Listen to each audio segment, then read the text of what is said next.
பட்டினத்தார் 9 கோடி சொத்து செட்டியா இருக்கு. அப்பவே என்ன மயம் ஒரு வார்த்தை கேட்டுவிட்டான், காதற்ற ஊசியும் வாராது காணும் கடை வலிக்கான்னு. ஏன்டா பறந்து பாடுபட்டு சொத்து சேர்க்கிற, எதுக்கு இது சொத்து, நீ செத்து போனீங்கன்னா குண்டூசியோட கூட வராதுன்னு நேரடியா கேட்கல, சொல்லாம சொல்லி வச்சார். எழுதி வைக்கிறார் பாருங்க, காதற்ற ஊசியும் வாராது காணும் கடை வலிக்கு, கடைசி வழியில வராது இது ஊசி கூட வராது, குண்டூசி கூட, காது இல்லாத ஊசி கூட வராது. அந்த நேரத்தில் அவருக்கு ஒரு துறவு வந்தது. வீதிக்கு வந்துட்டாரு கோவணத்தோட. குமாஸ்தா சேந்தனார் கேட்கிறார், ஐயா சொத்தெல்லாம் என்ன தூக்கி தெருவில் போடுனாராம். மனசு வருமா? மனசு வருமா? நேத்தெல்லாம் பாக்குறேன் புதுக்கோட்டை பேருந்து நிலையத்தில் நம்ம ஆள் ஒரு ஆள் 5 ரூபாய் தொலைச்சு போட்டு 5 மணி நேரமா தேடுறேன். அவளை கூட்டத்தில் அது அங்கேவா கிடக்கும். என்ன பண்ற, அவர் வருமே என்ன செய்ய.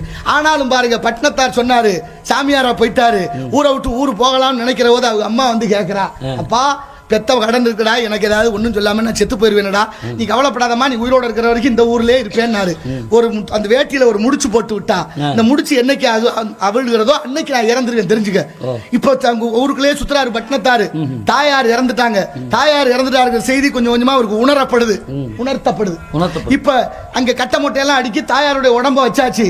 இங்க இருந்து ஓடுறாரு பதறி போய், எங்க அம்மா வேலை தீ வைக்க போறீங்களா, வைக்காதீங்க, என்ன 7200 மணி நேரம் கருவில சுமந்த குடியிருந்த கோவில், ஈ கடிக்காம எறும்பு கடிக்காம, அவளுக்கு எனக்கு தலைவலினா அவளுக்கும் தலைவலிக்கும், எனக்கு பசினா அவளுக்கும் பசிக்கும். அப்படிப்பட்ட தாய் மேல ஒரு நெருப்பு வரலாமா, தீக்குச்சி சுட்டாலே தாங்க முடியாது.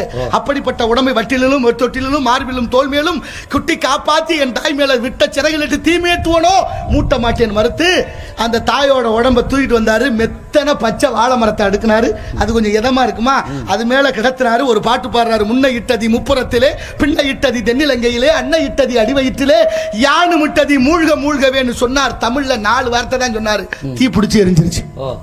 இந்த தமிழுக்கு எவ்வளவு மகத்துவம் இருக்கு பாருங்க. தாயை தகனம் செய்ய தமிழ் பயன்பட்டிருக்கிறது, உயிர் பிழைப்பதற்கு பயன்பட்டிருக்கிறது.